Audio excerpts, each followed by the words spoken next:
There we go.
Hello, is anybody out there?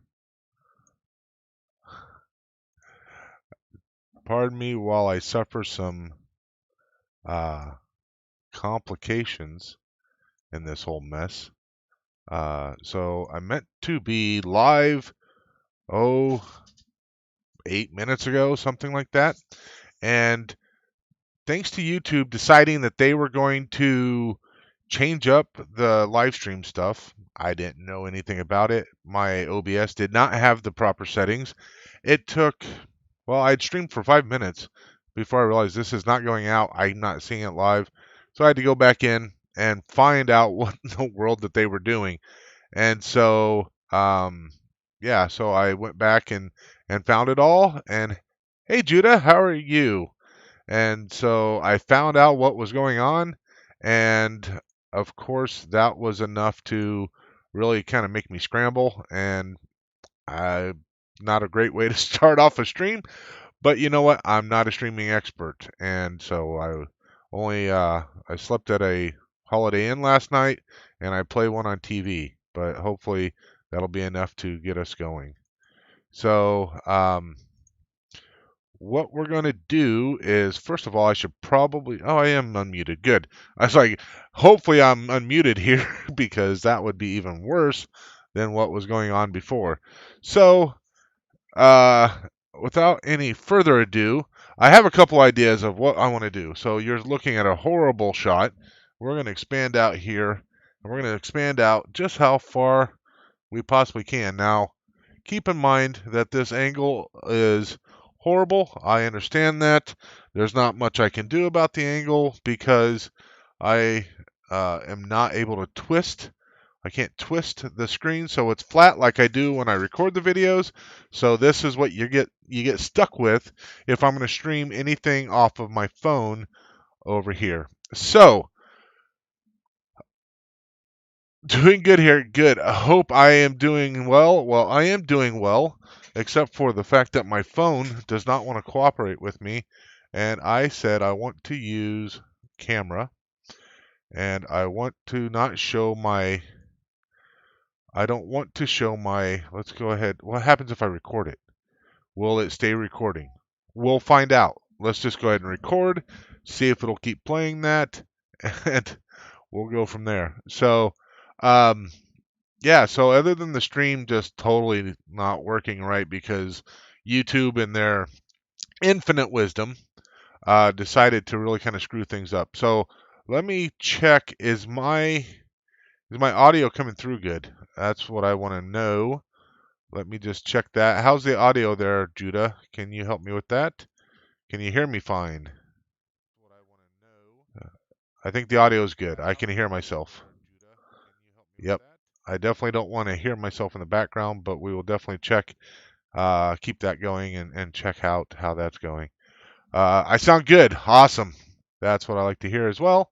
So, uh, obviously, I was hoping to have a few more people in here watching at the moment, but we will take the best people, and that best person would be Judah. It looks like we do have a couple other people. I'm one of them. So there's two other people out there watching, and you guys are watching, and you're not in the chat, and that's fine. That's great. I am looking for some feedback though, because I have a couple ideas of what I was going to do with this stream. So I could just completely review exactly what I did. I crushed together a video of the last 22 videos that I did. I slammed it all together, and it's like 30 minutes and 40 seconds long. I could just show that and say, there's the review and blah, blah, blah, and then we can kind of talk Star Wars and whatever. Or I have a couple of ideas. So, one, I just want to I'm going to kind of show some of the stuff that I've done. I'm going to kind of show that, and we can kind of go from there. I don't know why this is not updating. How come you cannot see me? It's like it's so crazy. It's like it just froze where it was at, which is kind of ridiculous. Okay, so can you see this live yet? Maybe not. Oh, Dex, just stay going, Dex. Stop doing this craziness. Restart. Yes. There we go. All right, so here we go. Maybe we'll try leaving on photo. That will give us the widest angle of what we got going on here. You can see my leg, my hand, all that kind of stuff, but it gives us the widest angle. So what I wanted to show is screenshot. No, I don't need a screenshot. I would like to turn it, but apparently it doesn't let me do that. That would be fantastic. But okay, so I wanted to show some of the stuff that we worked on this past time before I show the video. We'll show kind of like the final products here, and then I want to maybe do some stuff that and I can't really bring over the boarding ramp because that thing's huge. I might bring it over a bit later. So what I might do is I was thinking, okay, so let me just kind of review this real quick. So this is how it comes out of the box, right? So this is this part here. It's pointed wrong and all that kind of stuff. So this was my brother's. I took mine and I said, let me cut this out. So I cut this out. That's one of the things that I did this time. So I cut it out and I turned it and then I re-glued it. So that way it's orientated correctly as it should. So you can see these lines come here. That's the way it's supposed to be. You can even see here in this big image here. So this is the correct way. So one of the things I was thinking about doing, I have 3 or 4 things that I have 3 or 4 things that I can do on camera, a little bit of modeling on camera. So one of the things that I was thinking is, so I've been blacking out a lot of these pieces, right? As an example, I took this piece, I painted the back black and all that kind of stuff. So what I was thinking was, I want to black this out, But what I'm thinking is, before I black this out, I'll do it all live on camera. So what I was thinking was, on camera, what I'll do is I'll mask this off. I'll get it all masked off. When it's time to do the painting, what I'll do is I'll go over and I'll start the actual review video, and then I'll go paint this while I'm playing the review video, and then we can come back, and when it's dry, we'll pull it all off and all that kind of stuff. So, but also something else that I would like to try is, so this is the last corridor that I did, and I actually used my airbrush to do the walkway. And I really wish I would have taken the time and used the airbrush on the rest of all of my walkways. And you can see here, I just used a straight brush and all that kind of stuff. So one of the things that I have to do, let's see, you can see it here if I get the angle just right. It's hard to get this angle right because I'm trying to, there we go. So you can see here, this spot here. Let me come in from this angle. So you can see this spot right there. There's no paint right here, the threshold between the two. You can see this. There we go. So you can see that right there. So there's no paint in between the two. And so I was thinking I might paint it. But something else I was thinking was, I can easily slap the crap out of this thing because it keeps going back to that. And that's annoying. So I can easily, like this part here, I could easily come in with an airbrush and paint that. I could easily paint this with an airbrush, and then maybe get this back part here. So opinions for everyone out there, anyone watching, anyone that's going to watch later and all that kind of stuff. I want to know if you guys think I should actually spray this with sorry, I'm just moving stuff around so that way I can actually see what the chat's doing. So should I actually spray that and get that painted correctly, or in a more desirable way? What do you guys think? That I'll have to do off camera. I mean, I can record it. That's no problem. But I won't be able to do it during this stream. So if you guys think that I should go ahead and do that, it's funny because I hadn't looked back at this thing. I didn't realize I had that much space to actually get in here and use my airbrush and paint that. Had I realized I had that much space, I would have done that a long time ago. That would have been taken care of. I'm leaning towards fixing that up, but I'm just kind of curious what everybody else thinks. So as part of that, so let's just stick this all together. So as we know, this is going to go in there. Part of that process, and I don't know if we switch this to video, that will help. And then we can go, we can go here. All right. So part of that updating will be to paint this section so we can get that threshold there painted. And so you can actually tell when people, that, because basically what we're painting is the walking path. That's the path that everyone was walking and all that kind of stuff, and we would need to do it on this side as well. So that's my idea, and I may even, do a little bit of touch up and paint it in here, even though I've already, let me actually leave this to where you can see it. I may do a little bit of touch up and painting in here, just do like a path through here, and maybe like just kind of to where it kind of veers off or something like that, right? Because this is where they would be putting all the storage stuff.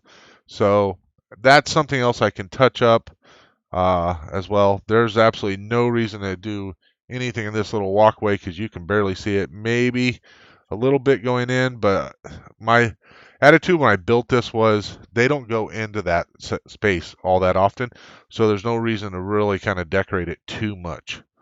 I got to be careful with that. I don't want to fall apart. So, what do you think? Hey, Plasman, how you doing, Alan? Great to see you, buddy. Yeah, so what do you think? Judah says she'd like to see me touch this up and spray it and make this marked path, right? That's supposed to demonstrate like where they're walking all the time. Spray it and try to make it look like that. It's not going to look quite like that because this is kind of not 100% black, but it will look better than these streaks here that I have. I think that I'm not happy with how that came out. I'm ecstatic with how that came out. I wish I would have done this first. I would have done it all together the same. So, yes, I think that's what I'm going to do.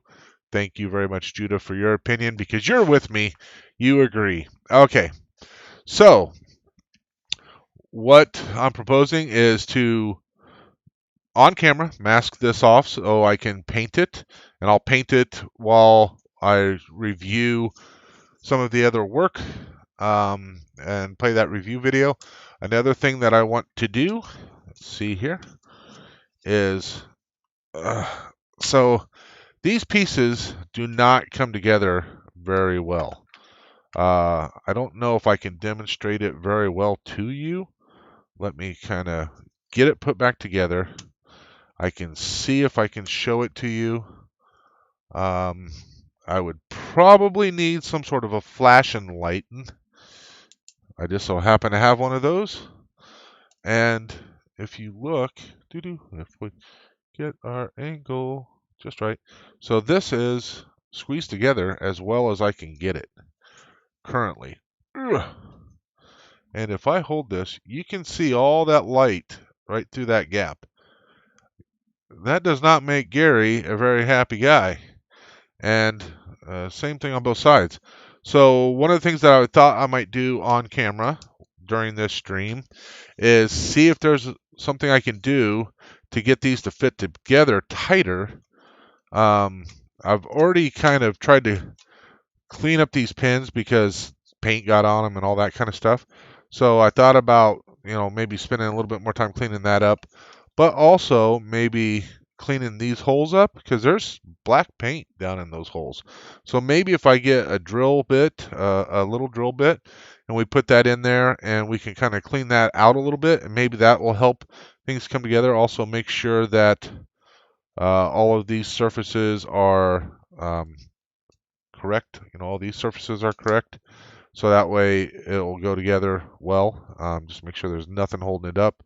But that's kind of one of the ideas I had as well, was to do that work on camera. Let's see, what was the last one? Oh, right. So one of the things I have not done yet is, this is clear back from like, I think 4th or 5th issue, was finishing up the cockpit. By finishing up, I mean I've never glued this thing together. So let's go like that. Something like that, yeah. So I've never glued this together, so the other idea would be to get this all glued together and ready to go. So that would be the other thing. Now this doesn't actually glue together. I think it goes like that. It just kind of sits in there. I'm not real impressed with how this piece is. The whole rest of this model has been really, really good, but this part here doesn't sit in there very well. And one of the reasons why I want to get these put together better is because when these are together, after these are together, we have, so this is going to fit in here, right? It's going to all fit together. And how did I screw that up? Gee, my Christmas. No wonder this thing doesn't go together. I don't know how to do it. Jeez. So anyway, so this part is actually fitting in here. That helps lock this whole thing together. And then there's this ring that comes on here. Somehow this way. So there's this ring that comes on here. And it also locks in place. And that's what holds this whole thing together is that holds this whole thing together. I cannot get this ring on there. Like, I sat here and tried this one night, just try to get this ring on. The stupid ring won't go on because I can't get this close enough together to actually lock it in place. So to me, that's a problem as well. So I need to figure out how to get that so this ring will actually fit on there, because that is something that is necessary. It holds it all together and finishes it all up.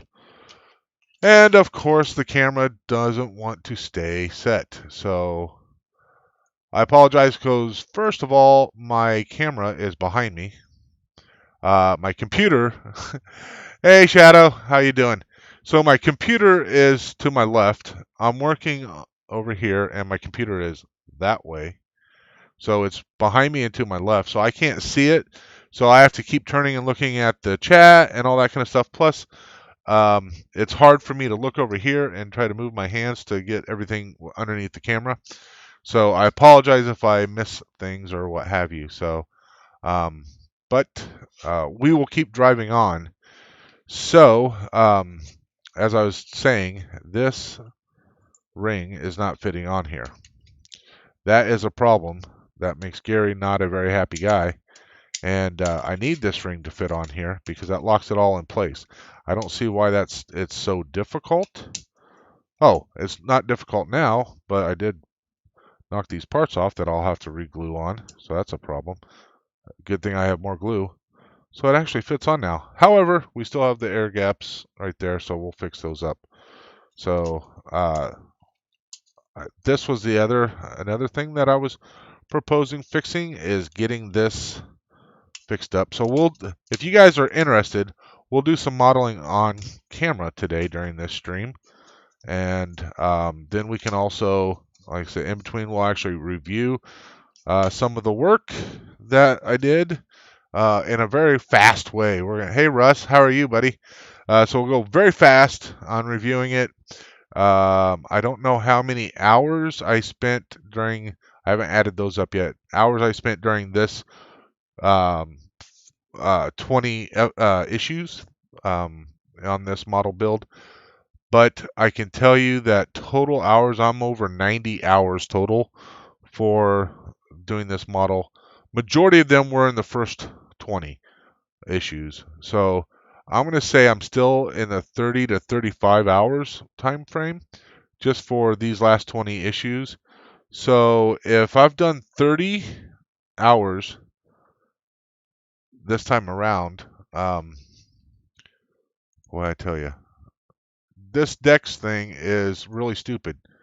Like, I don't know why it keeps switching. I may have to. This only the second time I've tried it.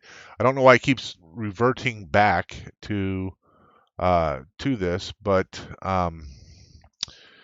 yeah. So because of this, I keep losing my train of thought.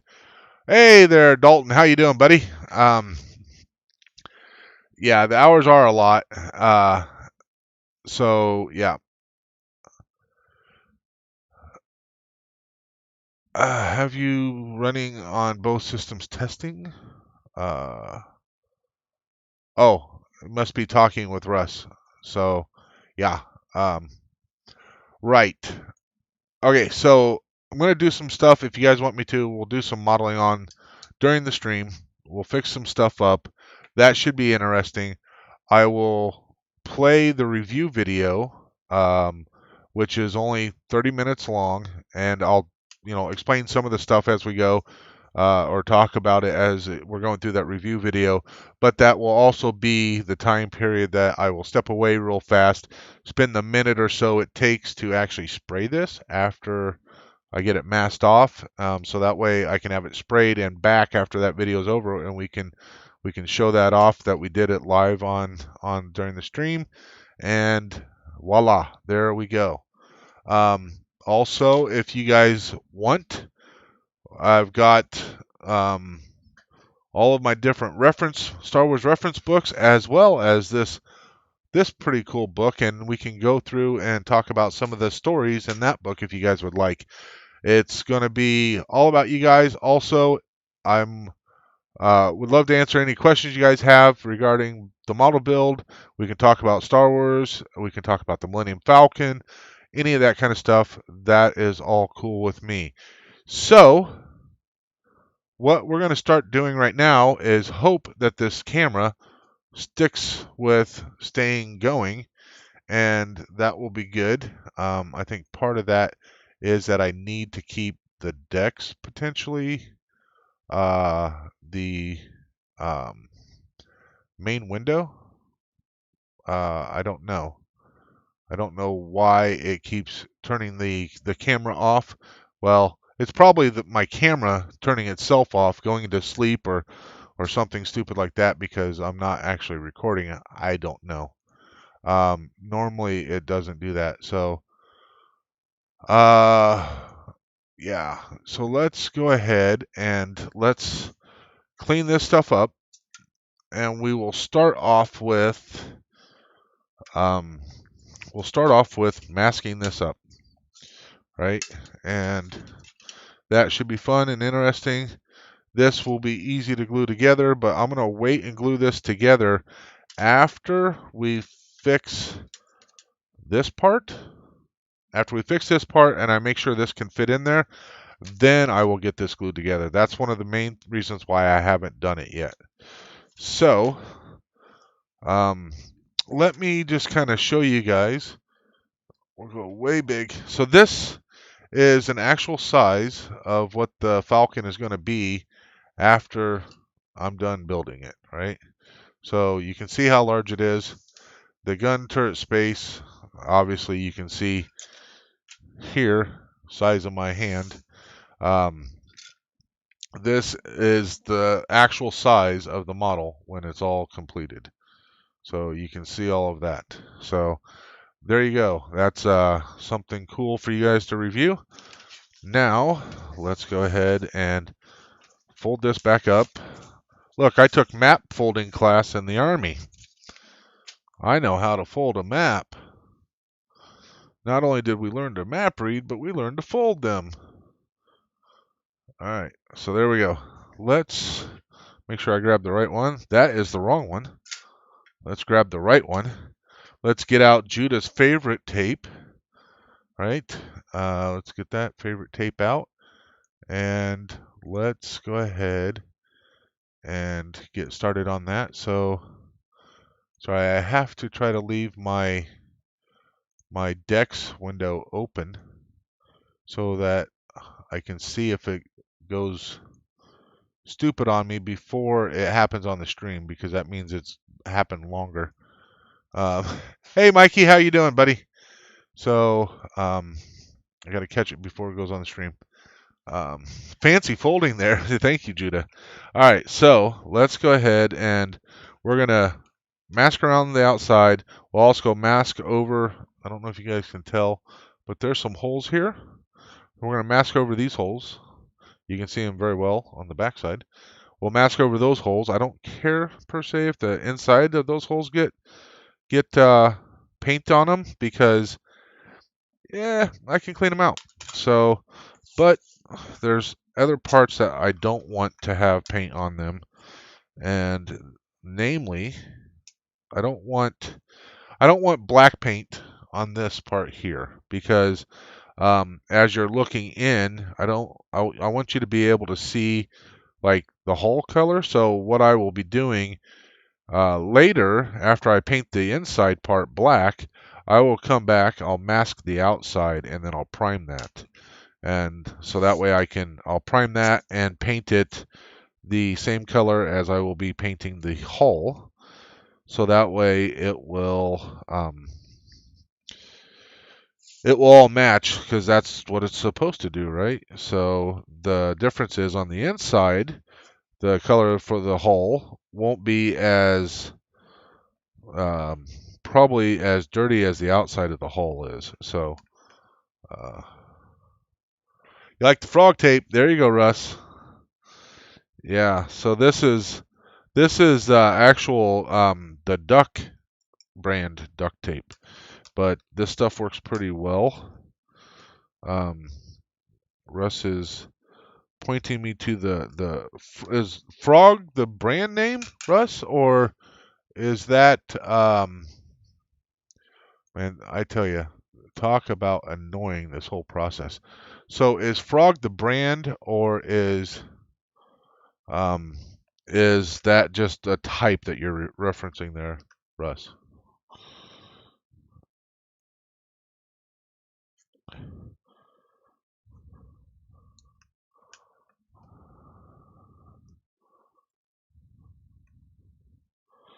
So because of um all of these fun little issues that I have trying to keep the phone camera from going silent.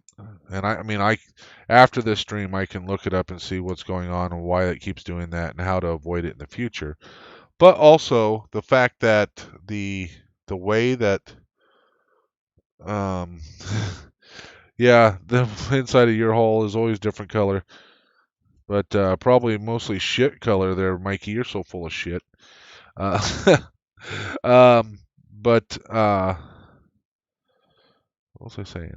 Um, oh, right. So one of the reasons, and I've thought about doing some streaming of the modeling. One of the reasons why I haven't yet is because of the fact that if it was me, I wouldn't want to watch this angle of the stream, right? Not like every time you turn around, type of thing. It's to me, it's kind of okay um, for a special occasion. I still don't personally care for it. It annoys me that I'm stuck this way.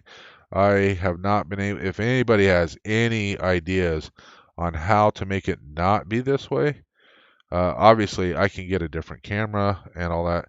I do have a Vivitar, one of those Vivitar action cameras. It's a cheap little camera. I could use that, but I can tell you that I don't really care for that camera. I think that the visual quality of that camera is much less than the phone. However, it's a lot better than this stupid thing keeps switching back and forth, right? So maybe if I record, it won't do that. Maybe it won't keep kind of going away. So I don't need this to be like a perfectly masked thing. If it doesn't get up there, it's not a huge party foul or anything like that, right? I'm not terribly concerned about it. Uh, I do have a tripod with a phone holder. I have two tripods, two with phone holders. One of them is a mini tripod. So this is my other camera. I've obviously Mikey hasn't been watching because I actually had some footage of this in one of my videos from this camera. So I have used it. I don't care for the quality. Also, the frame rate on this is different than the frame rate of my Audacity audio, and also the frame rate of my phone camera. Because my phone camera will be the main camera because it's better quality and all that kind of stuff. Plus, for the most part, I like the top-down view. Keeps my hands do get in the road, but keeps all the other stuff out of the way, and I feel like it's the best angle, right? Um, uh, so this is supposed to be for other shots and other angles. However, the frame rate gets off, so when I sync my audio, the audio is not very good on that camera. When I sync the audio to it, it's great at the beginning, and then after whatever the time period is, couple minutes or 10 minutes, whatever, the audio is way off. I mean, it gets to be like 15, 20 seconds difference, and that's a huge difference to me. So um, it's it's quite the pain to deal with, and so that's why I don't use that all that often. I've been recording probably the last 8 issues. So from issue 32 to 40, I've been recording footage from that camera. And I put it in, and about the moment that I decide that I'm going to maybe use some of it, because my hands get in the road or something like that, I go and check it out, and the angle, or not the angle, but it would take me so long to try to sync it to my voice because I have to, like, usually when so a bit of the movie making magic, right? Yeah, see, Judah, you got me. That off audio sync. So usually when I'm getting ready to record, I come up and I put my microphone. Let me get my head in here. See if I can. I have my microphone really close to my hand. I put my hand in the frame and I snap my fingers. Okay, so my phone picks up the audio here, and then I get the audio on my Audacity audio recording, and then right at the beginning, I just sync those two up and say, okay, the snap, that's synced up exactly the same. I can then delete my phone audio because it picks up all the other background sound, whereas my headset does not pick up all that background sound. That's why I use the Audacity with my headset, because it is a lot cleaner music, or music. It's a lot cleaner audio for you guys. You don't have to hear the furnace kick on like every single time if my washer or dryer's going. You don't hear that. If you do, it's not near as loud as it really is in real life, and all that kind of stuff. So that's why I use the Audacity, and I don't just live with the audio from uh, the camera, because I care about your guys' ears. Um, and obviously, I'm trying to do the best quality that I possibly can without spending like $4 million on cameras and microphones and a sound studio and blah blah blah blah blah. I mean, for crying out loud, I got an 8 foot long LED light that my dad would bought a crap ton on, and I think he said that like each light was like $8 a piece by the time it's all said and done. That's what I got for my light up above. So I didn't even spend anything on my lighting. So there we go. This will be ready for painting. Well, almost. Let's gently turn it over, and we will uh, mask this part off. Come on. Let's go. Big G, little O. Knock it off. Um, we'll mask that part off. And I like to use my fingernail, like the outside edge of my fingernail, and just kind of rub it down. Called burnishing. I like to burnish it down because that gives you a nice solid seal on that. So if you can do that. So I know I'm not going to get a great seal around here, but that's fine. I'm not terribly concerned about it. I just don't want a lot of overspray. Um, but this will all eventually be primed and repainted anyway, so I'm not terribly concerned about it. All the exterior will be getting painted again. So even at the end of the model, all the modeling work will be done, but there'll be a lot of painting that needs to be done. Well, I can honestly say I appreciate the work that you put into your videos for us. Well, thank you very much, Mikey. That's the kind of affirmation that I am looking for.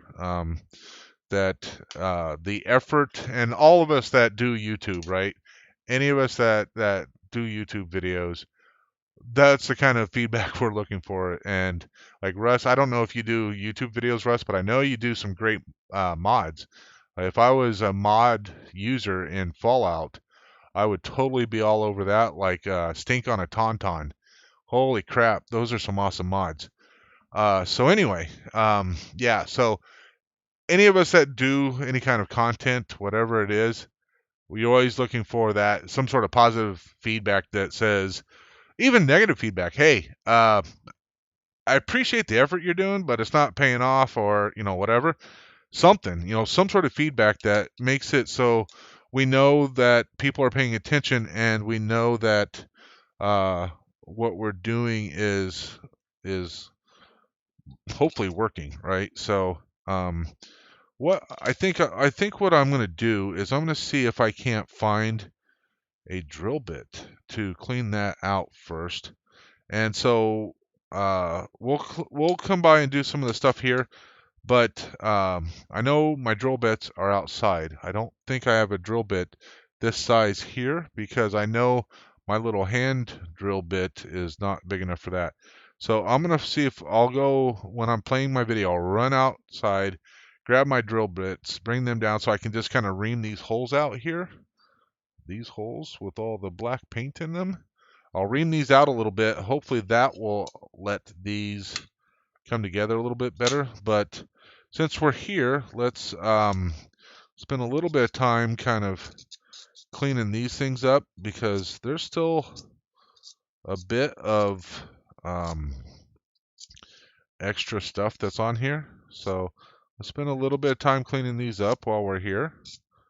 What do you guys think of this live modeling thing? And it looks like I'm going to jinx it right here, but it looks like if I actually tell the phone to record, it stays going and I don't have to keep resetting the stupid thing. So that's good.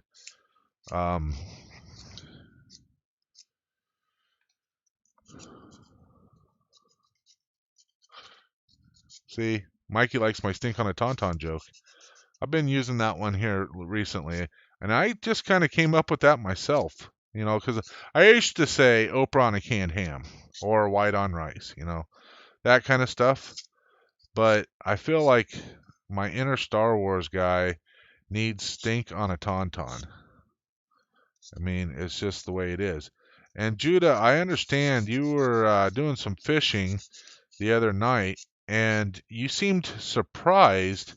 You were doing fishing with Al was here, and she told me that you were actually surprised or seemed shocked to find out that I was a Star Wars fan. I don't know why you'd be surprised that I'm a Star Wars fan. Either that or you forgot who Al was here was, and you didn't realize that she's related to me. So I thought that was kind of funny, Judah. I had to give you a bit of a hard time about that.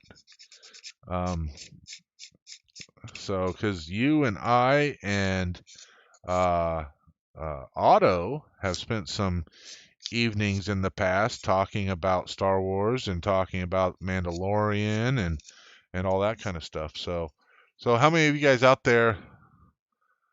Yeah, this file contraption, it's kind of cool because when it gets dirty, right, you can just kind of roll it and it hides all that, right? So, and not hides it, but it moves it around. So, that's pretty cool. Plus, you can get down to a really nice point on it. And I've had this for a long time. I got this. Well, I can tell you, I got this in probably 2004. When I got back from Afghanistan, I said, "Hey, for Christmas, my mom had gotten me a Green Bay Packers kind of novelty HO train set." And when I was just a wee lad, somewhere around probably 11 or 12, I had gotten a HO train starter set for Christmas, and I kind of fell in love with model trains and all that kind of stuff. But then, girls and high school and all that kind of stuff happened, and so I kind of lost interest. Plus, my parents gave away all my trains. I mean, bunch of jerks, right? Um, but hey, Bo, how you doing? Good to see you, buddy. Um, so when my mom got me this Packers kind of novelty train set for Christmas, it kind of reignited that. So when I got back from Afghanistan, I was like, I'm gonna go buy me a bunch of model train stuff, and I'm gonna buy myself a house because at the time I didn't have a house. I was living in a cheap. I had a trailer, right? I had a mobile home, but I was living in this cheap mobile home because army life and all that kind of fun stuff. And so I'm like, I'm going to buy a house so I can have the space to build a model railroad and la la la. So that's what I was going to do. And so I started buying all the stuff I needed to, not all the stuff, but a bunch of stuff I needed to model trains.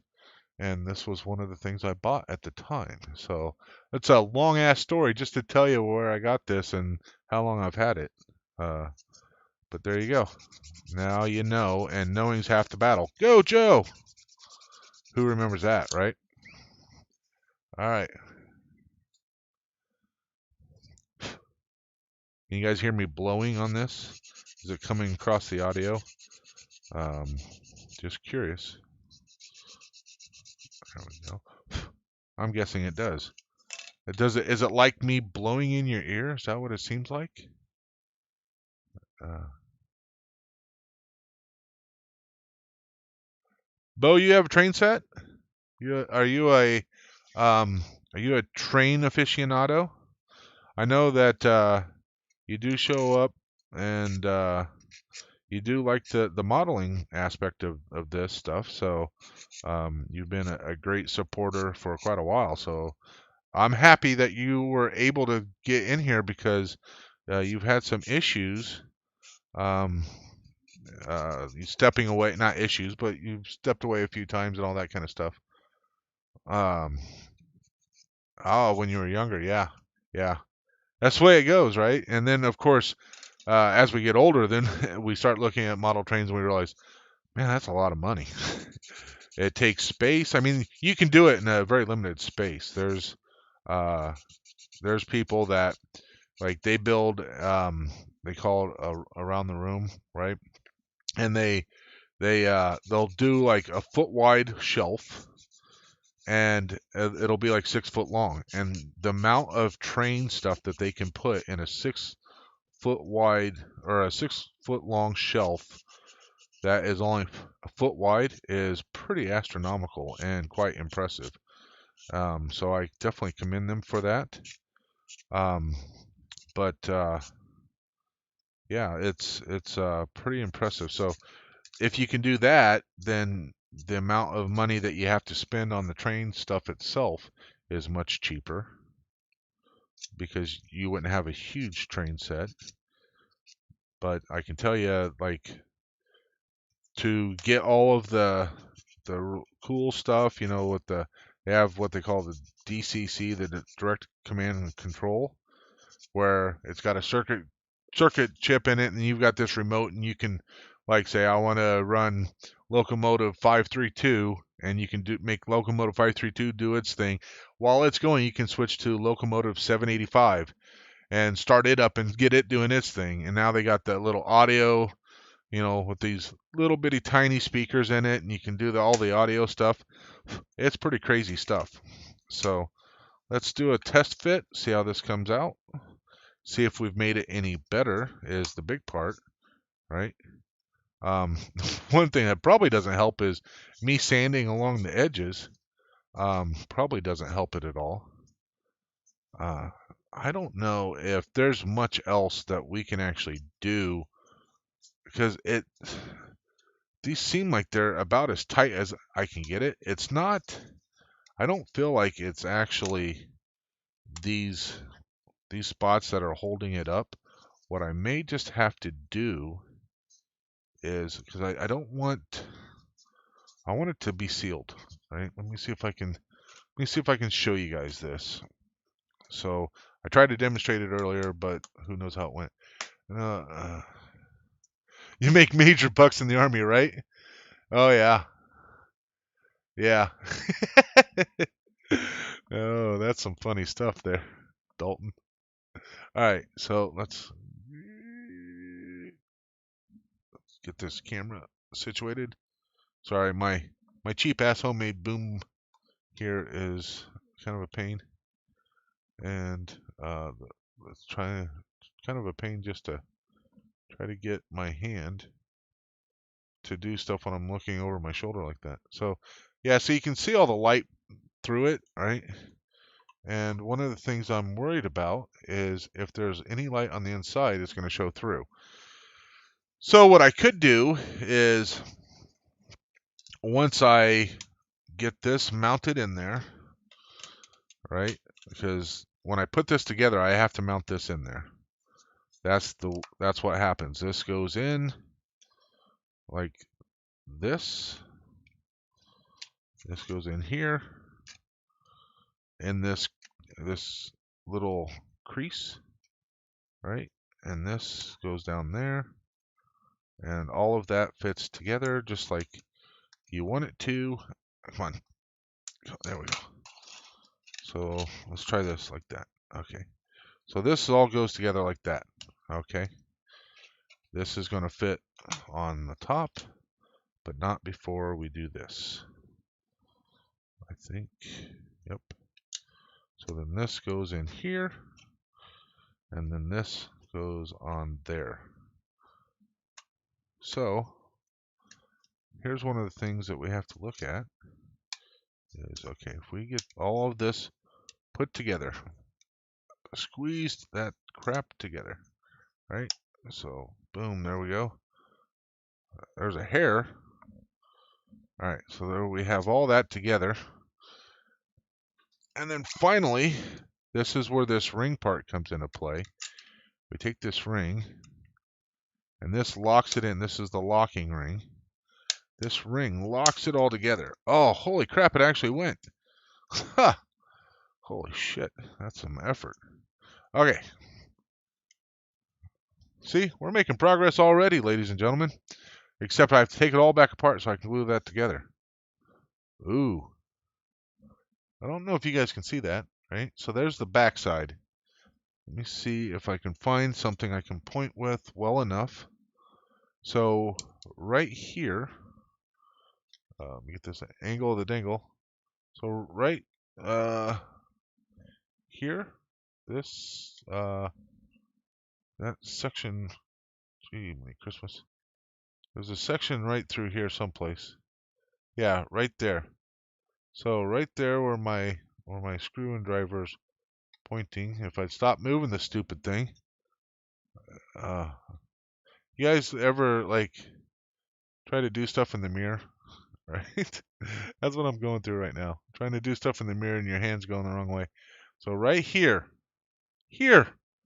is where I can glue it. I can glue it from the backside. I could leave it just like this.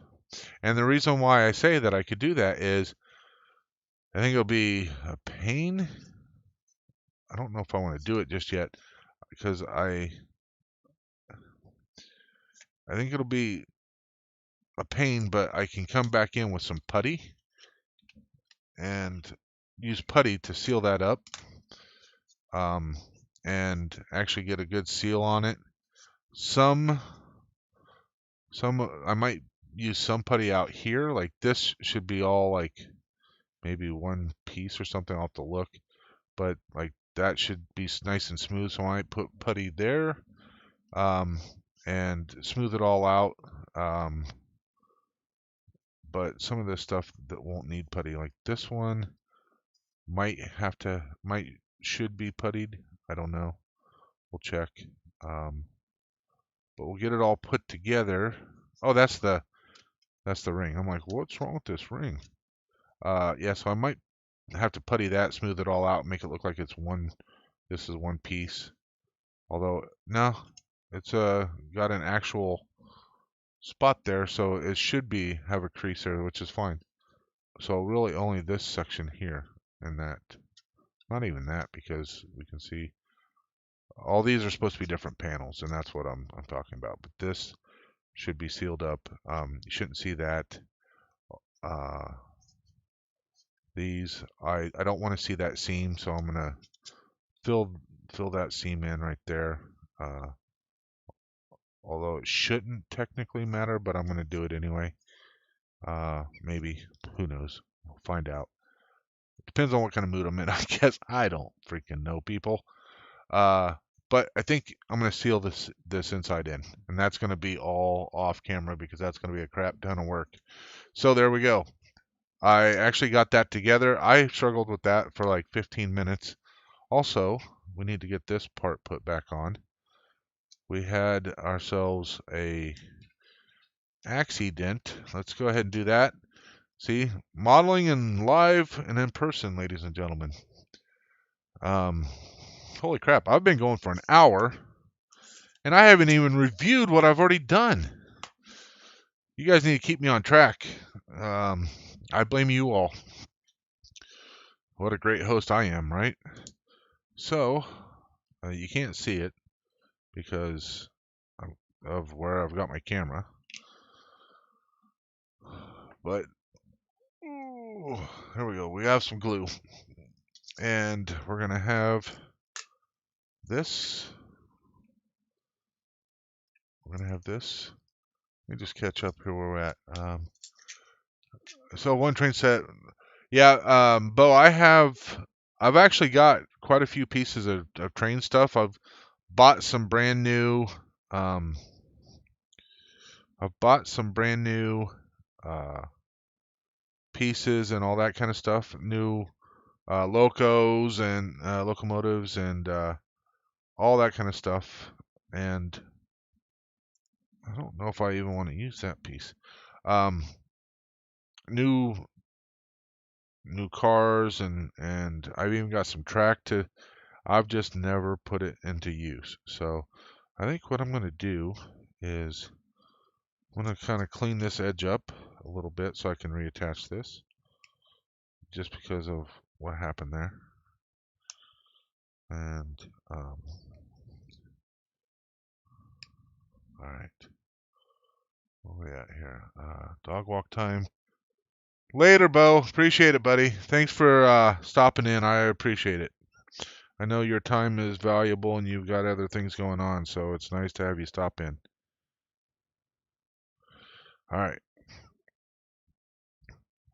So get this orientated correctly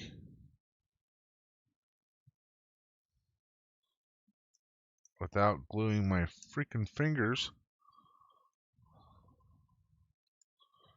There we go. Stay.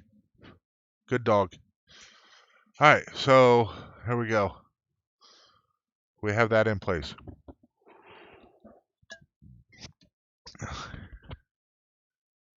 No, you.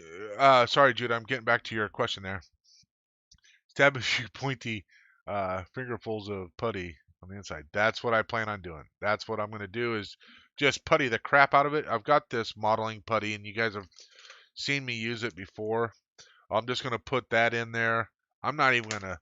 I may paint over it real quick just because I want to have that section. Make sure that any light does not leak through there, because if any light leaks out, it's going to make it look like a toy. Obviously, I don't want it to look like a toy, otherwise I wouldn't be putting all this effort in it. Pardon me while I drink some tea, by the way. This is another thing you don't get to see when I'm recording my videos or here, because we just wasted a micro brush. And that's fun. But anyway, so we got that glued. That's drying. What else? What else we got going on? Also, yeah.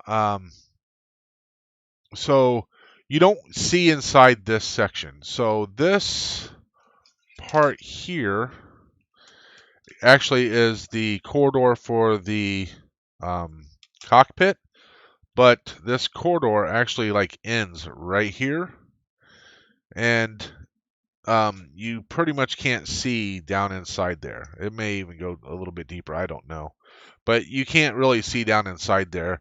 First of all, I made it all black, so you're not going to see in there anyway. But yeah, it's not something that you're meant to see in. So yeah, um, on the inside seams where the light seams shine through. Yeah, so I'm with you there, Judah. Um, well, I drink my tea, which reminds me. Let me seal this up. So I've got this. This this is my 20 whatever ounce cup. I don't even know how big. It's like 20 ounces, and so I probably just grip it like a man. I don't put my pinky out. I don't think. Let's try it out, and I'll give you instant feedback. Nope, pinky stayed on. Manly. Um, so speaking of tea, anybody here drink tea? I know if we had some of our UK friends, they drink tea. But what happened with the black spot on the Falcon? Um, right here on this corner, that black spot, Mikey.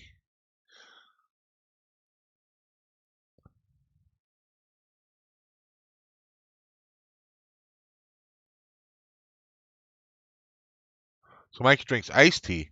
Well, this is hot tea that I'm drinking. So, hot tea. Let me just go over that real quick. Hot tea. If you guys like hot tea, um, this tea here is Bigelow, and Bigelow tea I find is really good. Now, this comes from a novice guy that drank Lipton his whole freaking life, right? But I like Bigelow tea. They have a vanilla chai tea. That stuff is freaking awesome. A little bit of sweetener in it. I use Splenda. Put a little bit of Splenda in my 20-ounce thing there just to give it a little bit of.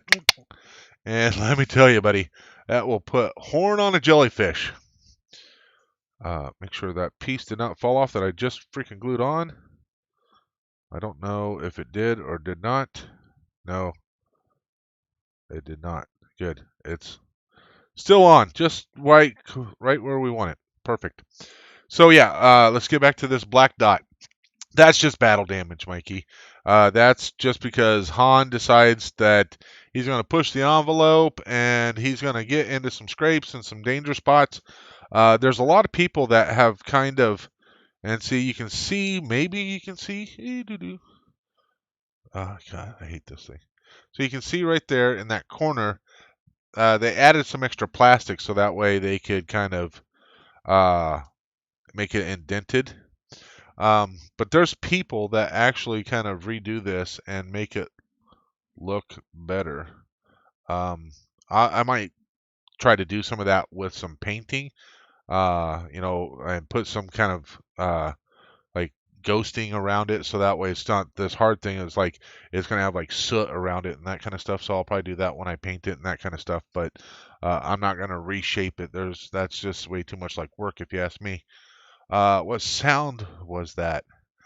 Uh, my little kind of high pitched thing.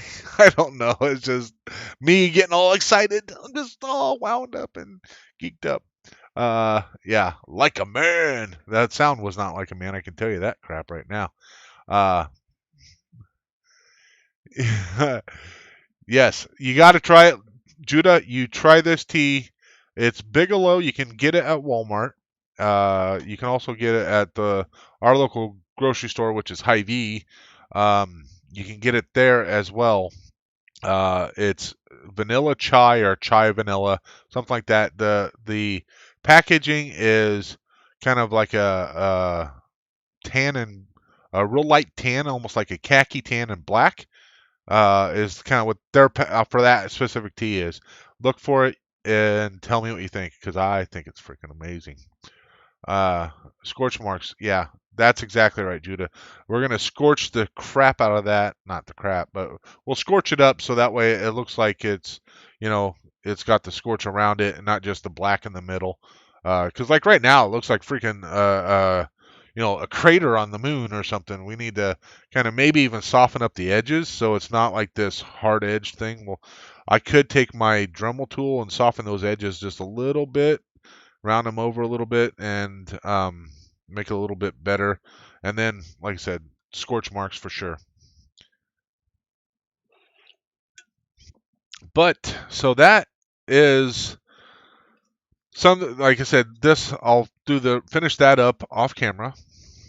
I will airbrush this walkway stuff off camera.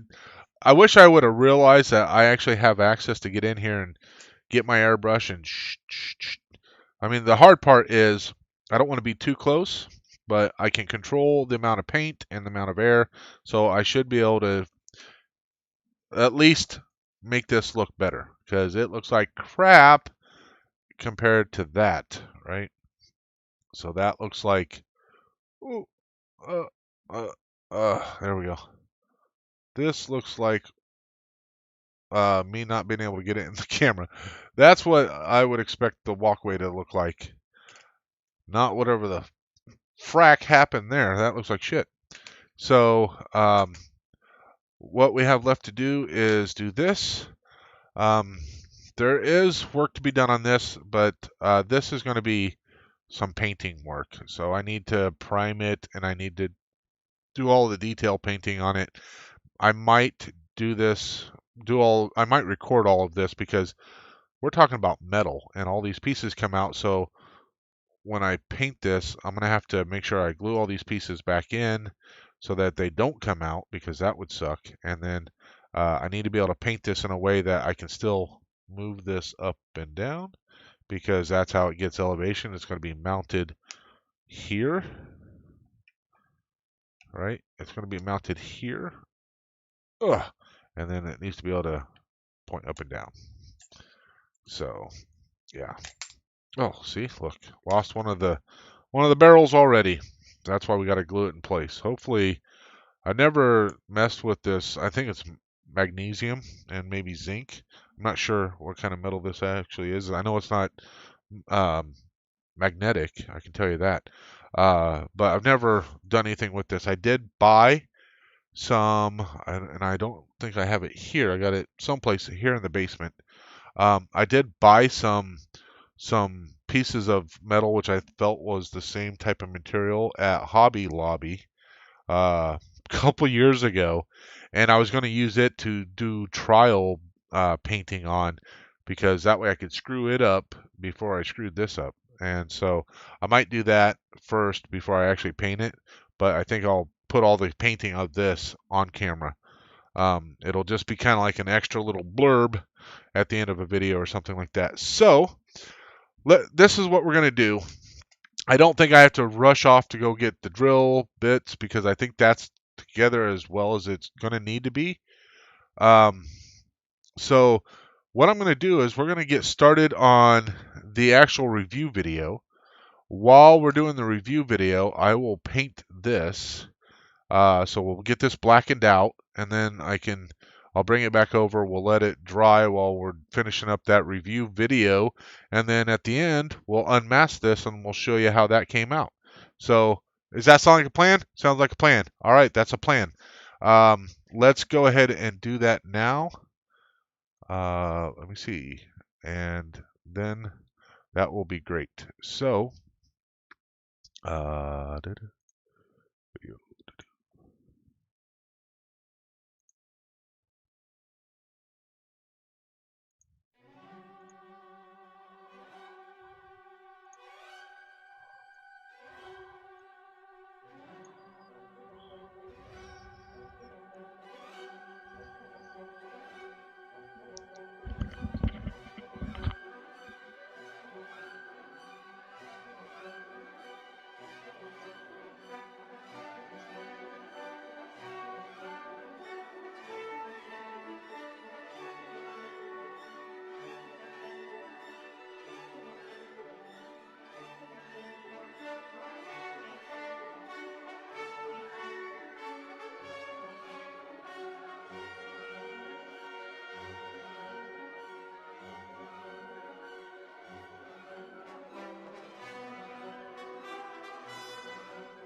Okay, so we're all painted.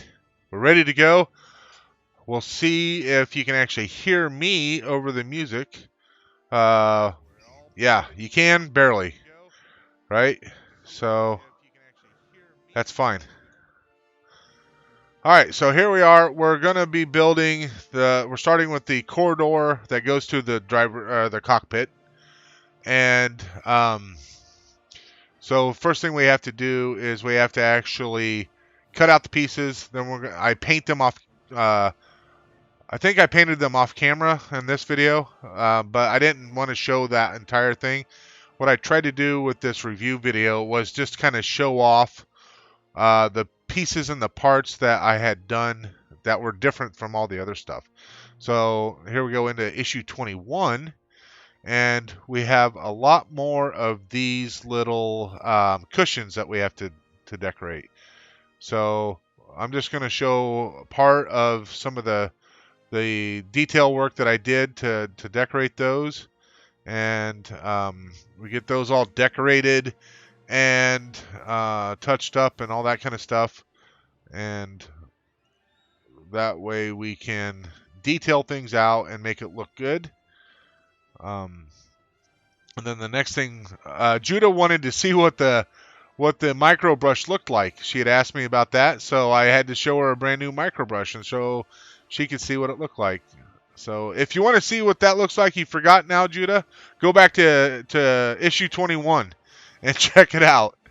So this is the corridor bottom, right? We don't have the top on yet, but that's the bottom all put together, and um, that's what it looks like. We don't have the cushions. That comes in issue 22. We will be putting the cushions in there, and those here we have to cut those out now. So we got to prep all those cushions. So I show a little bit of that, prepping all those cushions and getting them ready to go.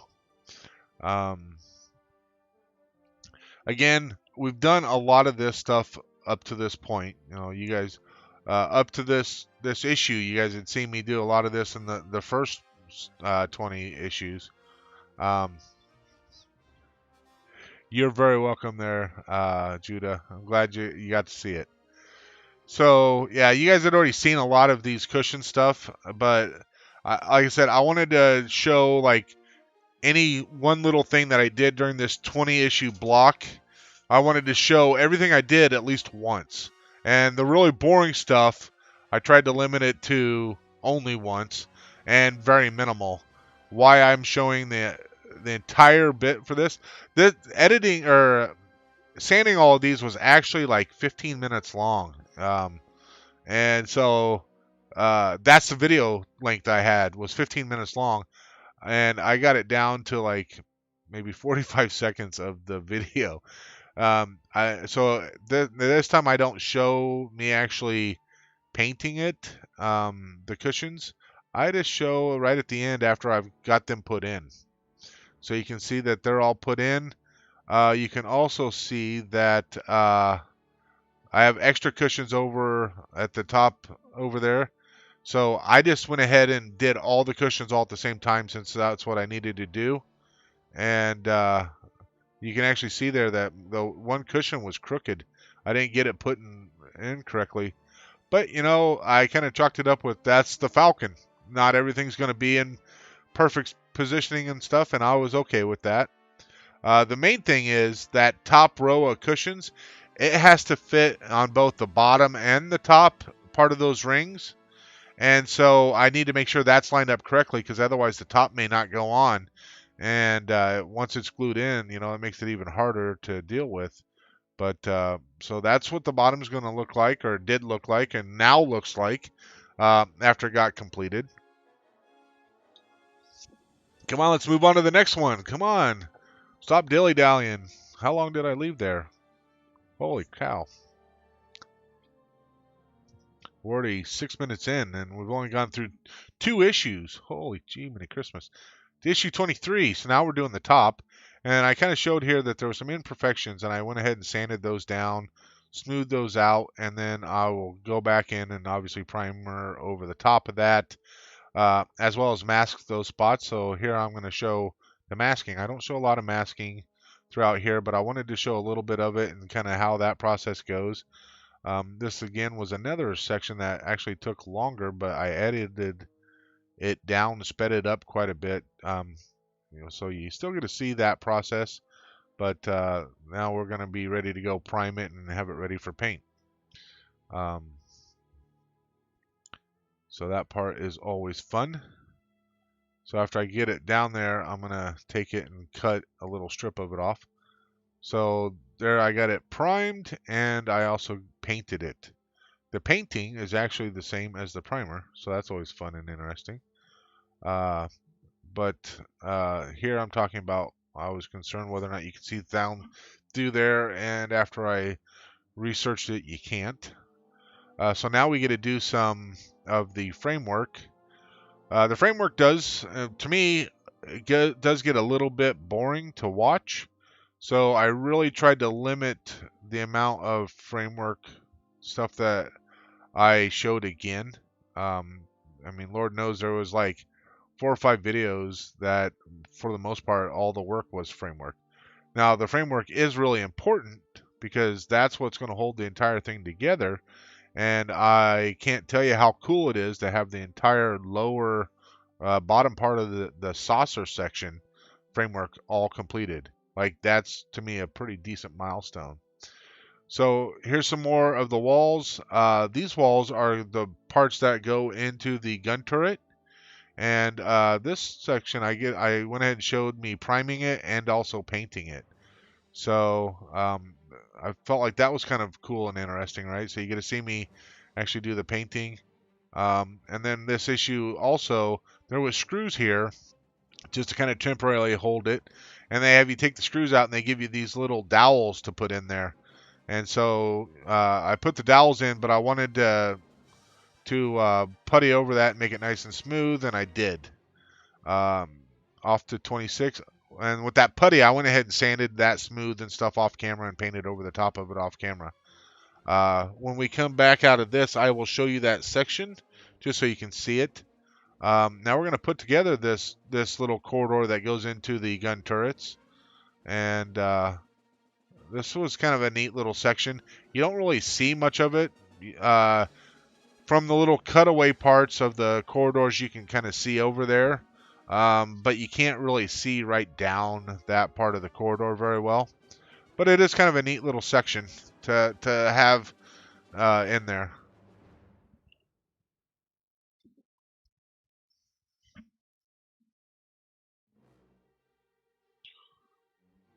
So what do you guys think of the music? If you're curious, technically this is Star Wars music. It is actually music from the Star Wars The Old Republic video game. This was the soundtrack for it. So I would have to pull up the files to tell you which one, but this is probably like the Sith Juggernaut or something music.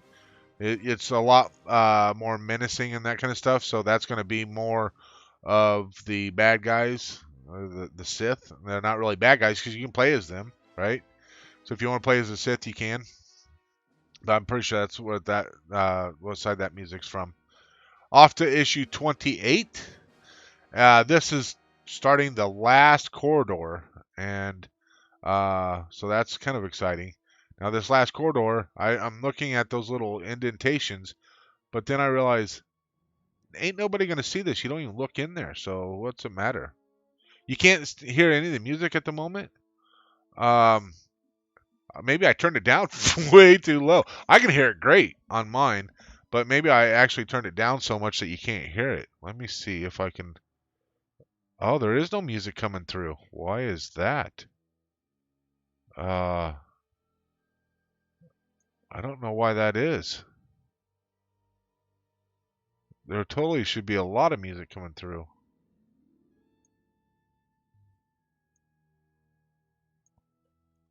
I don't know why there's no music.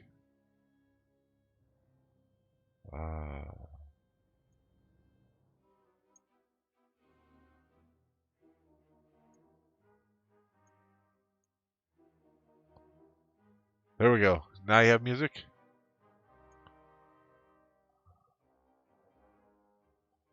We'll see if that helps. There we go. Now you have music?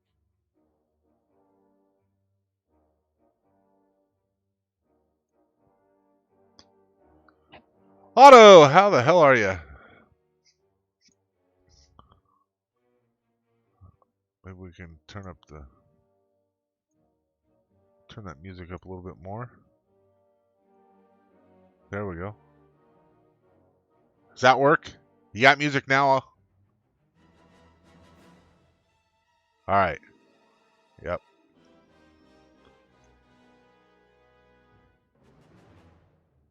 Yeah, so it must have been really, really super faint, but yeah, so now the music's going. And like I said, I don't know which one this one is. So again, with like this one, I just wanted to show a little bit of everything. So this was putting together the little kind of clamshell holder thing for the framework, and then we're also putting a lot of the framework together. This thing is now all the issues that we had with this framework. Um, we're gonna have to do all that stuff when we get to do the top as well. But the top is quite a bit different because of all the cutaways and all that kind of stuff. There's gonna be some big holes in there. I'm doing great, Otto. I'm glad you're able to make it. It's the stream didn't start off very smoothly. All the stuff I rehearsed for the stream prior to all went up in smoke when YouTube changed how they do their stream stuff, and I didn't realize it, and I hadn't updated my OBS with the new YouTube like URLs and all that kind of stuff, and yeah, it just threw me way off. So that sucked. Um, so yeah, that was pretty rough. Um,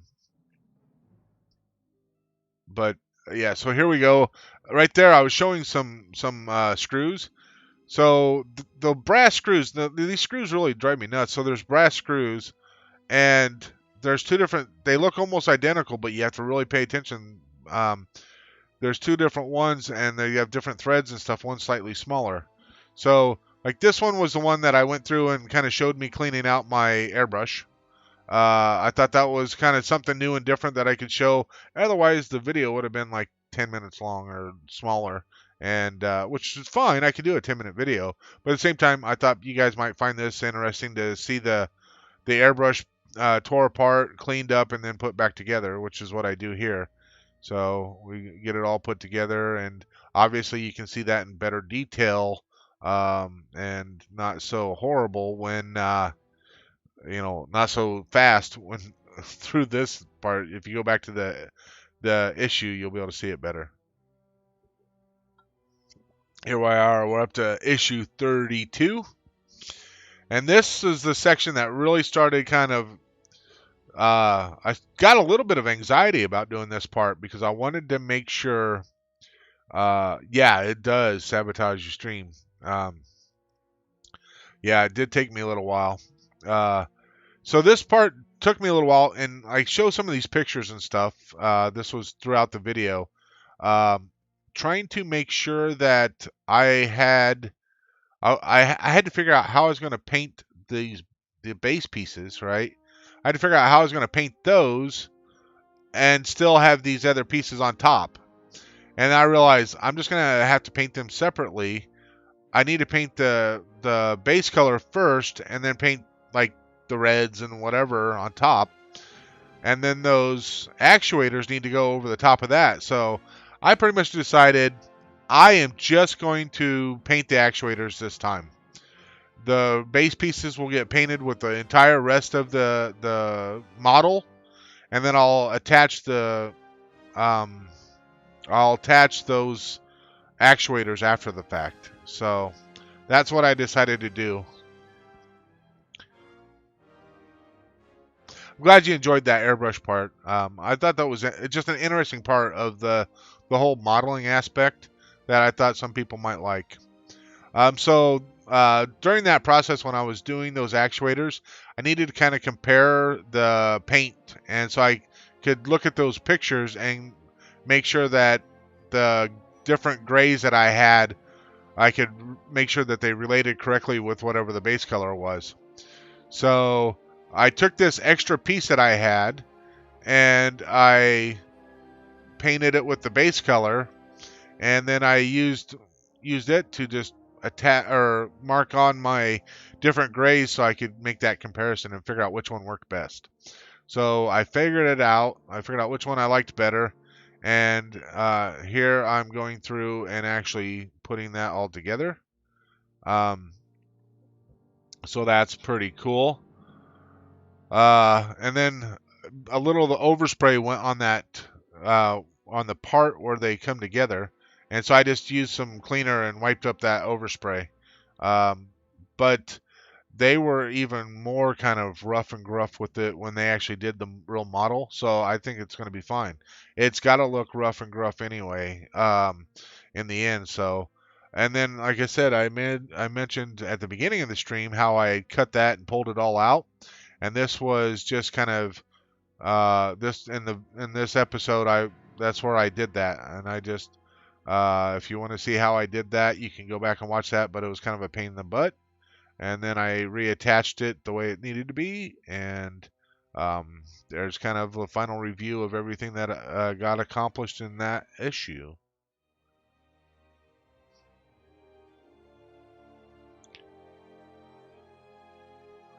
So the next issue, we get to do even more of those actuators and even more framework.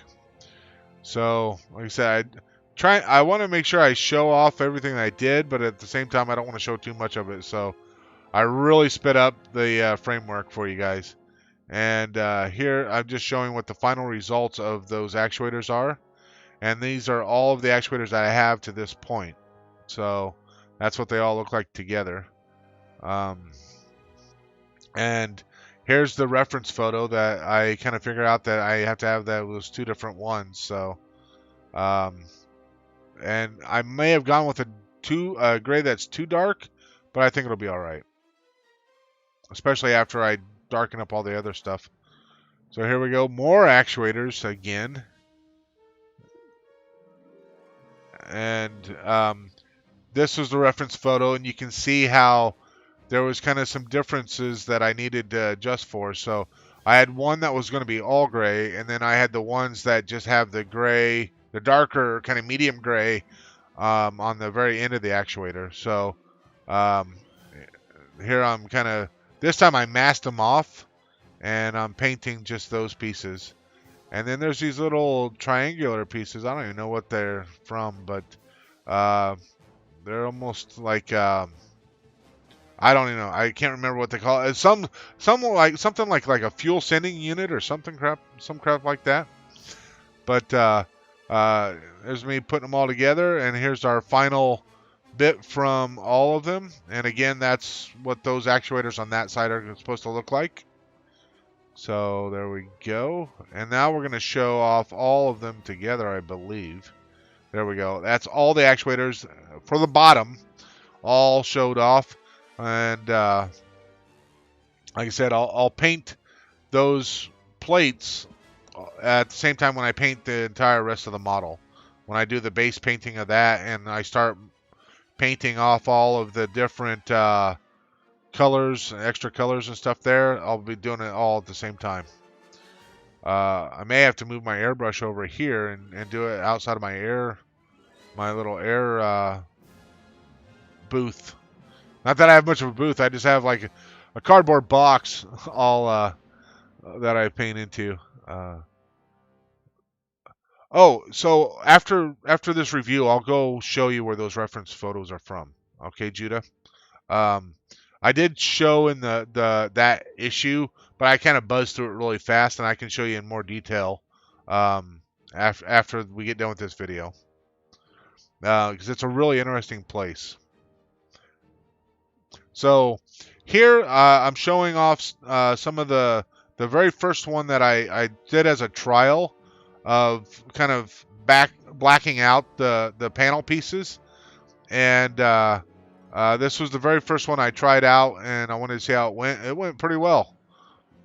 And then over time, I actually spent less effort with the masking, but you can see doing some more of them and unmasking those, and they all turn out pretty well. I now have a pretty big little pile of them next to me here.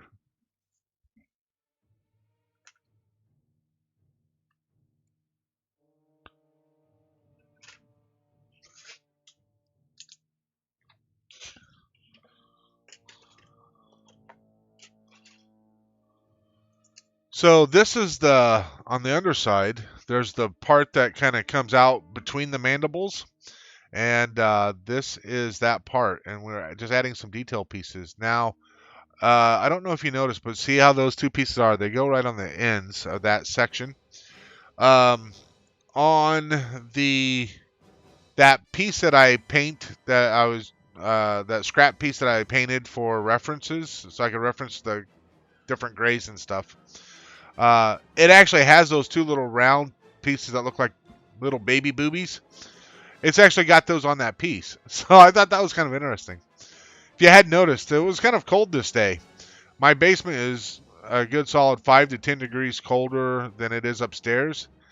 And it was probably about minus 12 or 13 that day when I was working on that outside. And it was probably barely 55 in my basement. I was freezing.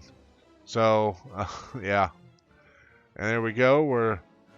This part also gave me a little bit of anxiety trying to figure out how I was going to do it.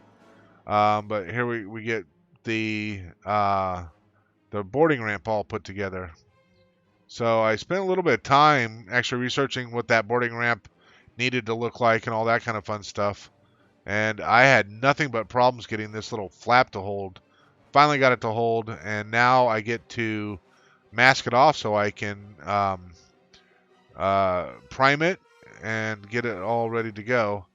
So the one thing I didn't show here in the review on the priming aspect of it, I ended up priming the whole thing, which I hadn't planned on doing, but then I realized, yeah, I need to do that. So I primed the little sections where the hydraulic rams would eventually go to. Yeah, it is a fine booth. Cardboard box. Yeah, I had one of those too, Otto, and a race car.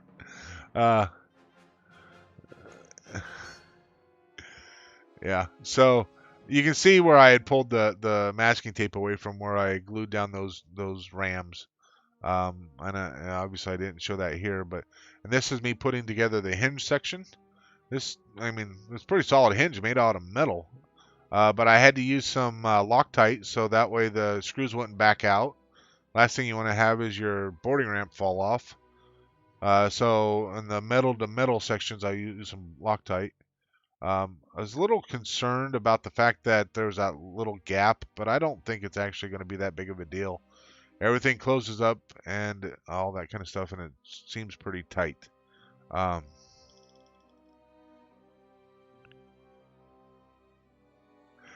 Yeah, when I was a kid, that's like all the more we could afford was, put some cardboard together. I mean, I can remember my grandpa breaking out the old paper bag and cutting a spot for my arms to stick through and my head, and then he cut it down the middle so that way I could put it on and off, and I was a robot. Well, those were the days. So there we go. Issue 39, I actually showed off this camera. But also, I think in issue 40, I had to actually use part of the footage because for some reason my phone did not work correctly. So it did not like start recording or something. I don't know. It was kind of weird. I don't know how I did anything with the gap. I think they made it so it was on the back of me. So the seam was on the back, if I remember right. So that was pretty funny. Yeah. But yeah, it was pretty funny. They even like drew on it, right? And they made little buttons and stuff. Hey, Mark, how you doing, buddy?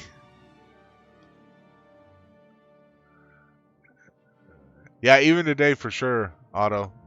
Playing with a cardboard box is pretty standard stuff. Just whatever you can do with it. So putting these hinges together was kind of a pain too. Just getting that so I didn't mar them up or anything like that. But we get the motor mounted and screwed down. Here in a few issues, we'll get the control box for it, and we'll actually be able to test to make sure it works. If it doesn't work, we're going to be SOL, but hey, we'll figure it out. And now we're going to glue all these hydraulic rams together. Or not glue them, but we're going to screw them in place. So that's pretty cool. This seemed like a very big accomplishment to me. Of course, this section I also have to be very careful of because you can break these hydraulic ram pieces off, and that would just kind of ruin the entire effect.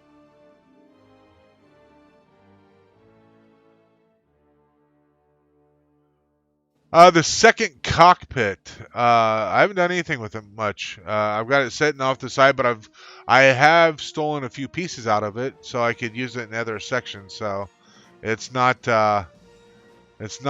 whole and complete any longer.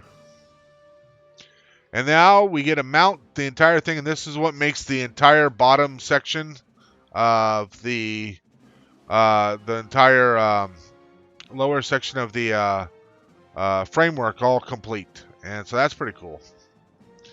So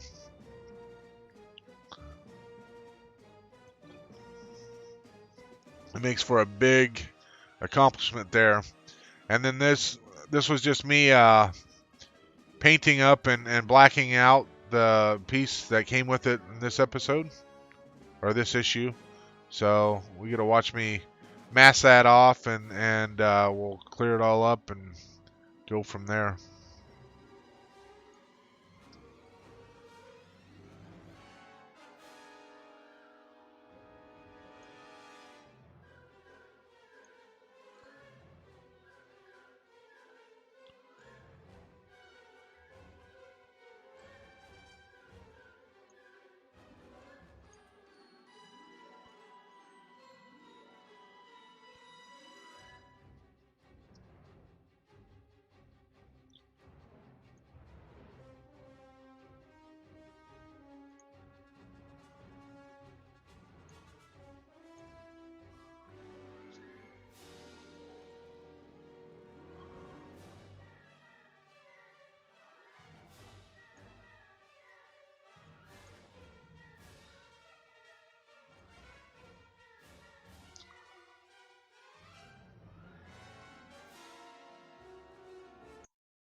All right, Judah. Here we are. This is one of the um, groups that I joined on Facebook. It seemed like I don't do a lot on Facebook, but other than laugh at people. Um, but I found this group very early on when I first started getting all the parts for my model, and they have this section with all these photo albums, and in here they pointed me to the 32-inch Millennium Falcon Studio Model Kit. And so this is where I got all the photos. These were all taken from the actual studio model. So that is where I got all of these photos. So I can come in here and use these pictures for reference anytime I need to, which is pretty cool. It is the Star Wars, especially the Han Solo thing to do there, Mark. When in doubt, you got to cannibalize and use the parts for whatever you can. Yeah, it does look like I'm being really rough with the model, just throwing it together. So yeah, this is I can come in here and referencing those pieces. Now let me see if I can find that part that I was talking about. I had the little nipple pieces.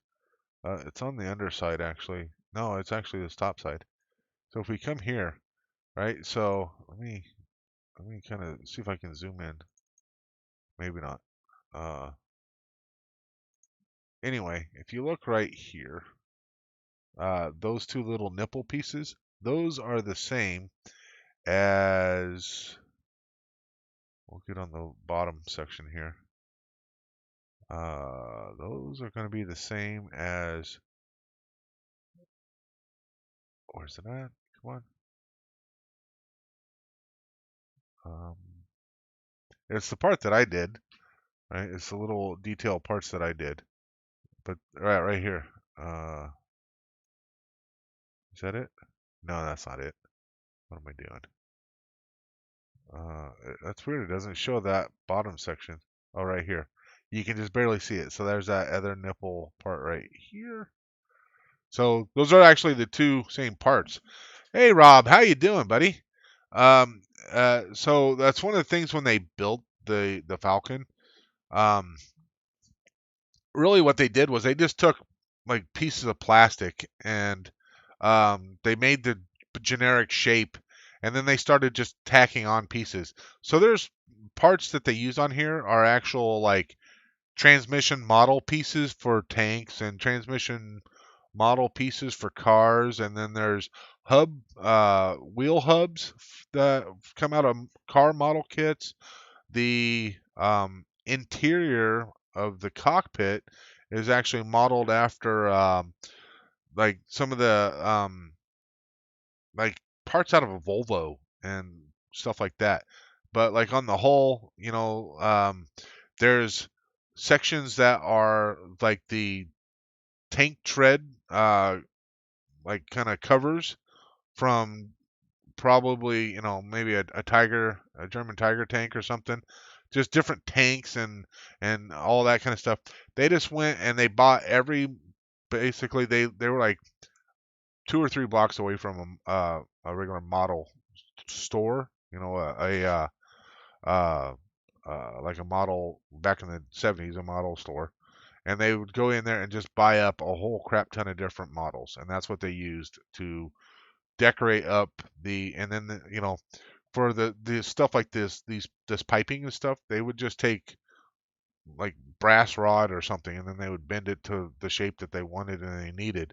And I think if I remember right, they only like had like because they were so far behind, they had built this huge model that was um, massive, and that's what the Millennium Falcon was supposed to be. It was supposed to look like they ended up using the basically the whole back half of it, back two 3/4 of it, ended up being the Tantive 4. Um, Princess Leia's stockade or blockade runner.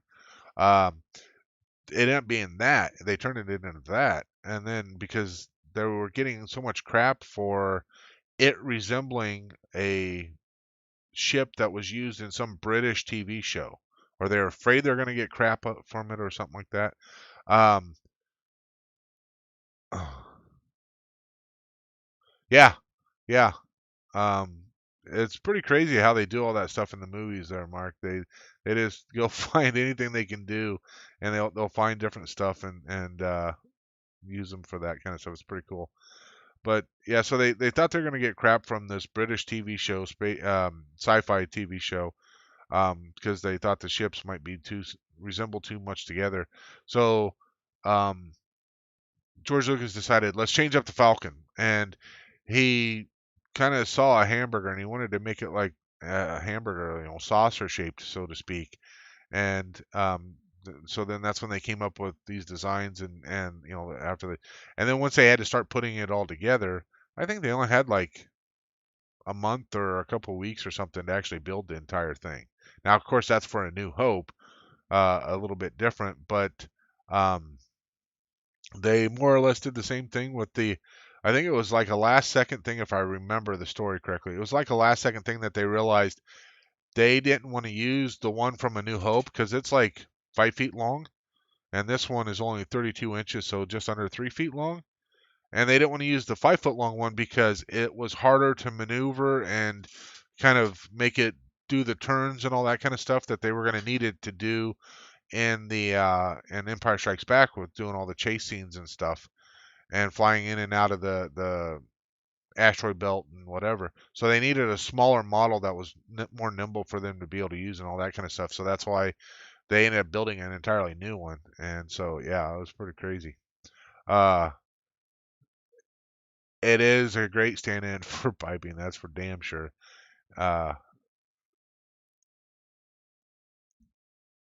yeah, the pulse rifles. Yep, for sure.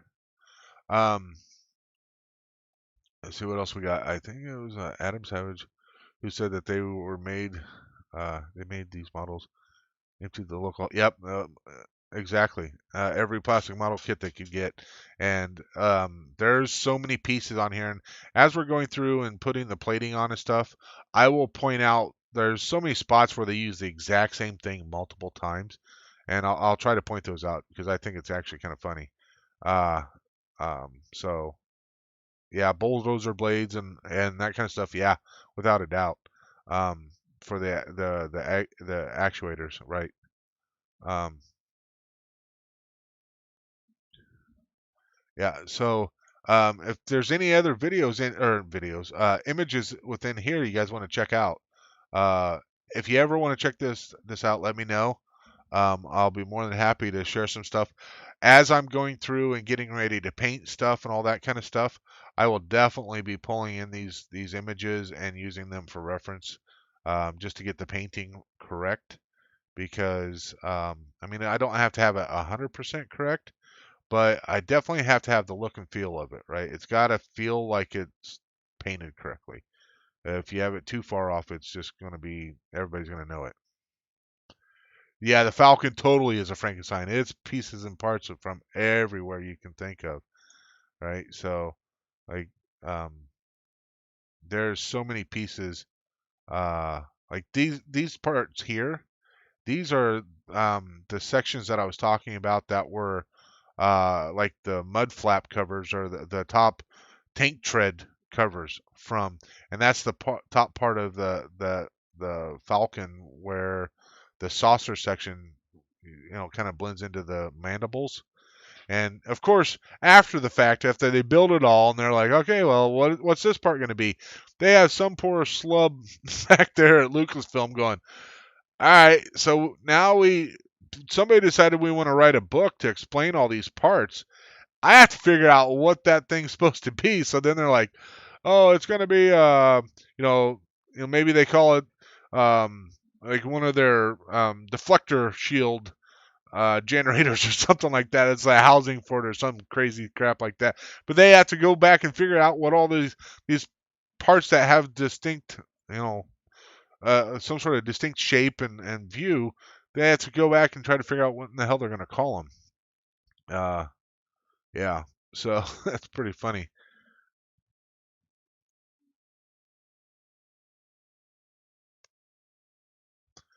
All right, so there is that. So if there's anything else, like I said, you want to check out there, that is pretty cool. We can do that.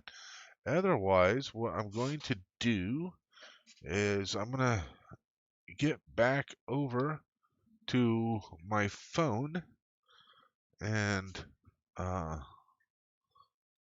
going to start that up and we will kind of go through some of that stuff.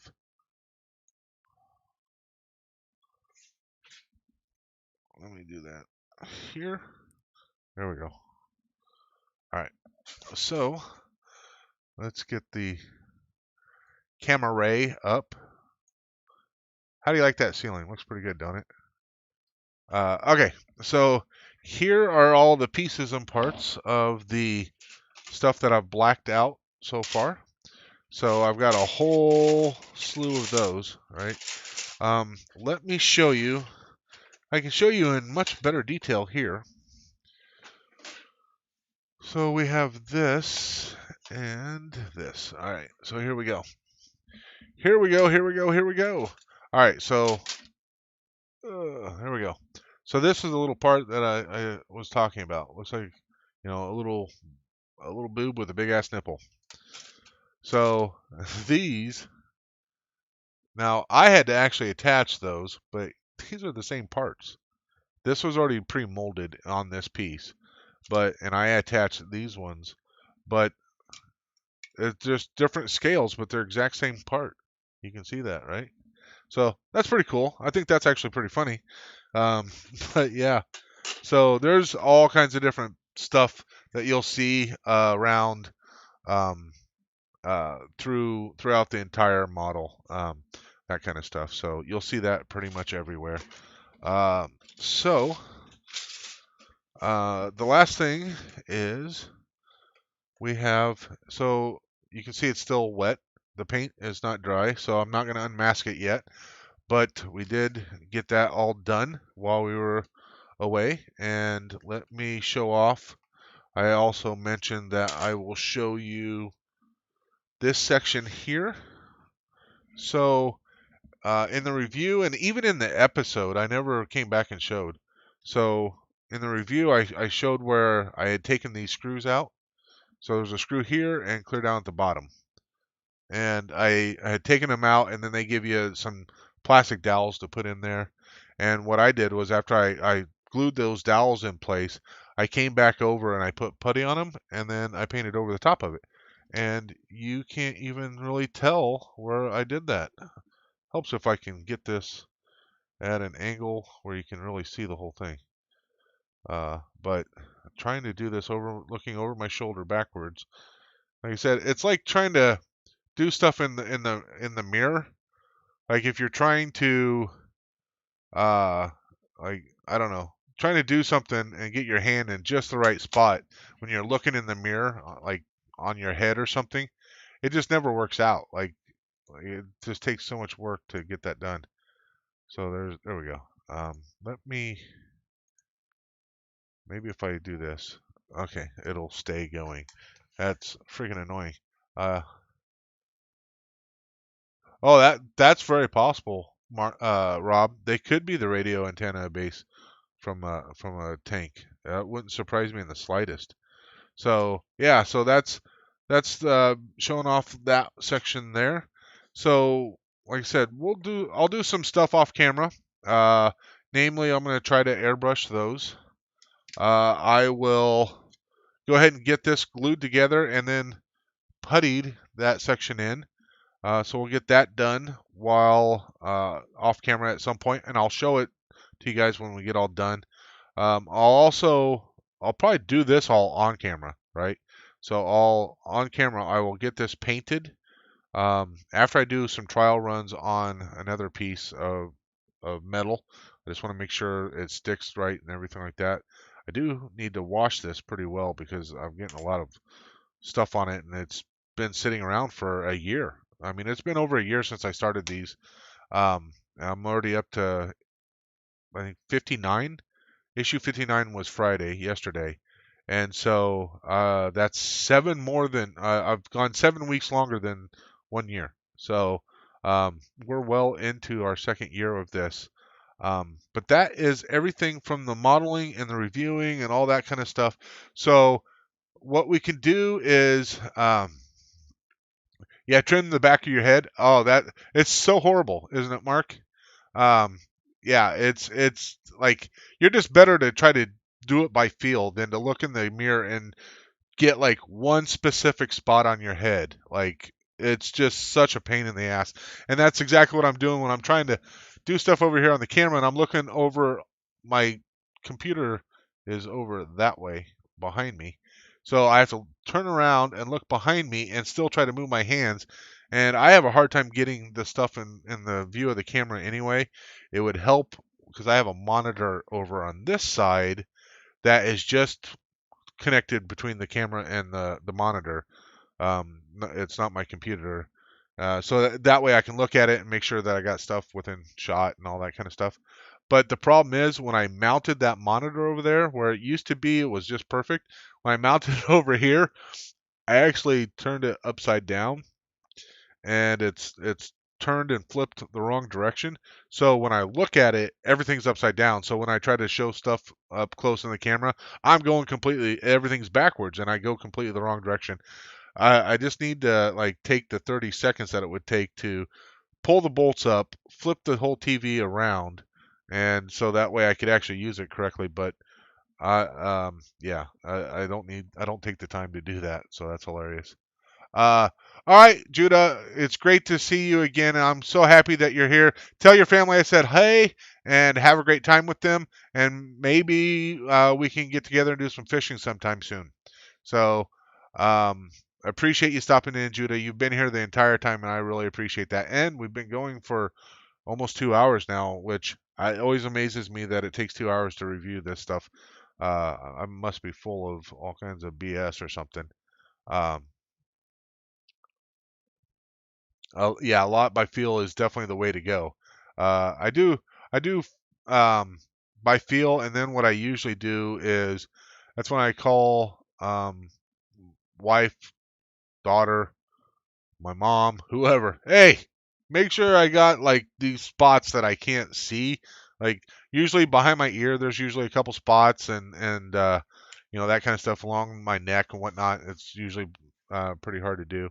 But if you guys have watched any of my push-up videos, I buzz my head on a regular basis, so it's just easier in the long run, and but it's a pain in the butt to make sure you get it nice and clean sometimes. So, man, that's some good tea. All right. So, unless you guys have anything else that you want to talk about Star Wars wise, or even go through any of the books or anything like that, then I think we're gonna probably wrap this up. So, what we have here coming up, I don't mean to show issue 40. That's what we're just finishing up. So, what we'll have here coming up is these are our next 4 issues. I pull them 4 at a time. Uh, can't trust the wife. Yeah, exactly. um, but so what we got coming up is we're going to be working in the gun turret. So, in fact, here we go. Very next episode, we're going to start putting. We've already got the parts in right here, right?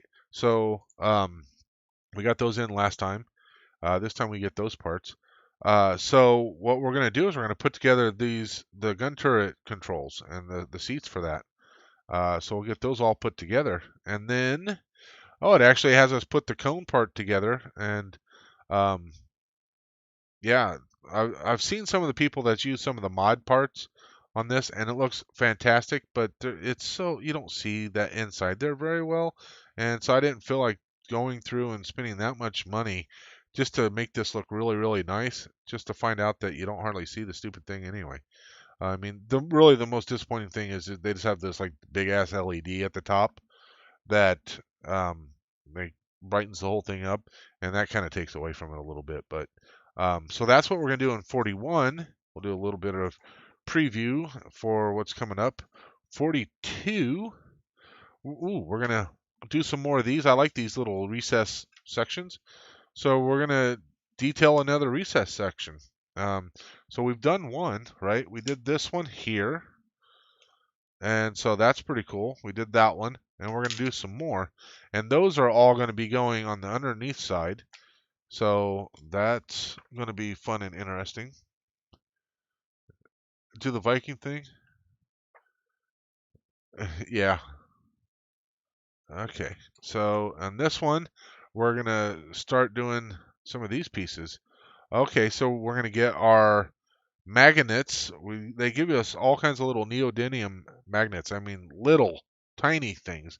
The size of this piece here, the size of that piece there, and smaller is what they give us. And um, you put a metal piece on one side and you glue the neodymium magnet in the other, and that's for all kinds of different parts of this. The covers for the landing gear and all that kind of stuff is just one part of them. All the covers that go over the reveal sections, those are all done by with magnets and stuff like that as well. So, and then looks like we're gonna start getting parts for an issue. This should be issue 44, right? Yeah, issue 44. Looks like we're gonna start getting some of the parts for the other turret as well, but we're getting some more external pieces that go on the exterior part here. And this is, if I remember right, parts of this is off of a tank model kit from a World War II tank model kit. Like that is definitely the exhaust, right, out of the back of a tank. So that's definitely the exhaust there. But these other parts, I'm not sure. Um, so it looks like yeah, we'll be mounting a lot of that together. So issue 41 will start getting interesting for sure. Um, New and interesting things. So I want to thank everybody for showing up and participating and showing the love and watching my review. I appreciate it. It does mean a lot, and it's always good to see you guys. Like I said, if I could do something with this and turn it a little 90 degrees clockwise, and we could have a good view of this, I would probably try to do a little bit more live stuff, modeling wise, and other stuff. But I don't have any way to turn this. I've tried it with OBS and I've tried it different things. Like the only option would be to record it and then play it live and then just talk over it and then interact with you guys.